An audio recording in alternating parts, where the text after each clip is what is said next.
সোনার ফলতা হোক, এটাই আমার স্বপ্ন ছিল। তাই আমাদের সম্মানীয় মুখ্যমন্ত্রী ফলতা উন্নয়নের জন্য স্পেশাল প্যাকেজ দিচ্ছে। সেই জন্য আমি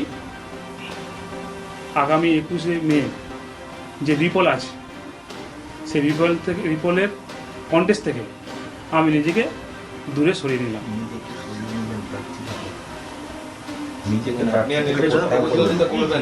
আমি কন্টেস্ট থেকে নিজেকে দূরে সরিয়ে নিলাম ফলতার উন্নয়নের স্বার্থে, ফলতার সাধারণ মানুষের স্বার্থে, যেহেতু আমি ফলতার ভূমিপুত্র, তাই নিজেকে আমি কন্টেস্ট থেকে দূরে সরিয়ে নিলাম। আপনি তৃণমূল প্রার্থী, এটা কি আপনি ব্যক্তিগত সিদ্ধান্তে নিচ্ছেন নাকি দল আপনাকে নিজেকে ভোট থেকে সরিয়ে যেতে বললো? আপনার সিদ্ধান্তটা কার? এই যে ভোটের দুদিন আগে আপনি নিজেকে সরিয়ে নিচ্ছেন ভোট থেকে, এটা কি নিশ্চিত হার জেনে বা কি কারণে?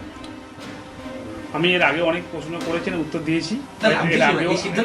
এর আগেও আমরা অনেক প্রশ্ন করে উত্তর দিয়েছি। আজকে আমি যেটা আমার বলার ছিল সেটাই বললাম। আমি এই কন্টেস্ট থেকে নিজেকে দূরে সরিয়ে নিলাম ফলতার মানুষের স্বার্থে, ফলতার উন্নয়নের স্বার্থে, ফলতার শান্তি রক্ষার স্বার্থে।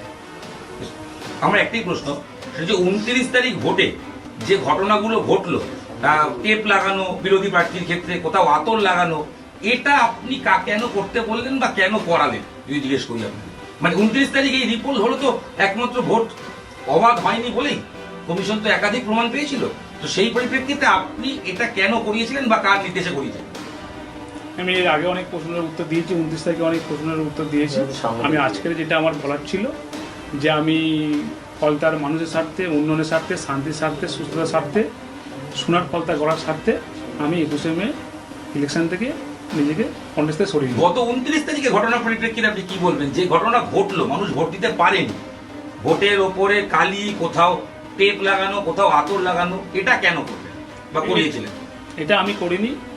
এটা অনেক রকম কথা বলছে নিজেদের মতো, কিন্তু আমি এই সমস্ত কারা করলেন জানিবাবু? কারা করলেন? আমি তো আমার অফিসে ছিলাম, অফিস থেকে আমি চালনা করেছি, কিন্তু কে করেছে আমি নিজেই জানি না। আমি স্পটে ছিলাম না, বলতে পারবো। কোনো নির্দেশ এসেছিল কোনো মহলের বা কারণ? না, কোনো এরকম কোনো। আপনি এখানকার প্রার্থী, আপনার কোনো নিয়ন্ত্রণ ছিল না? আপনি বলছেন যারা করেছে জানেন না, তারা তো আপনার কর্মী ছিলেন। না, আমাদের কর্মী করেছে, কে করেছে আমি নিজেই জানি না।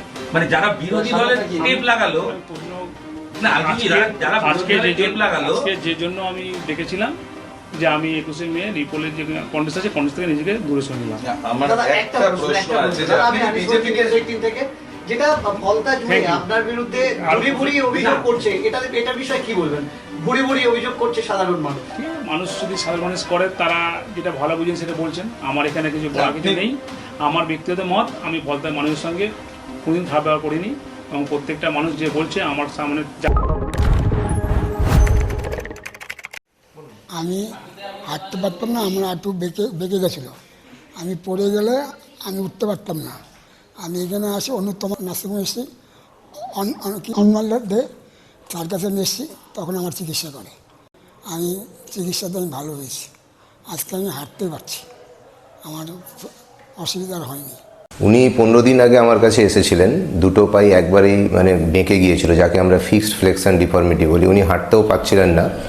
তো আমরা দুটো হাঁটুই ওনার প্রতিস্থাপন করি এবং স্বাস্থ্যসাথী কার্ডের মাধ্যমেই হয়। তো এর পরবর্তীকালে উনি আজকেই হাঁটা শুরু করলেন এবং দুটো হাঁটুই সোজা হয়ে গেছে এবং উনি স্বাভাবিকভাবেই হাঁটতে পারছেন।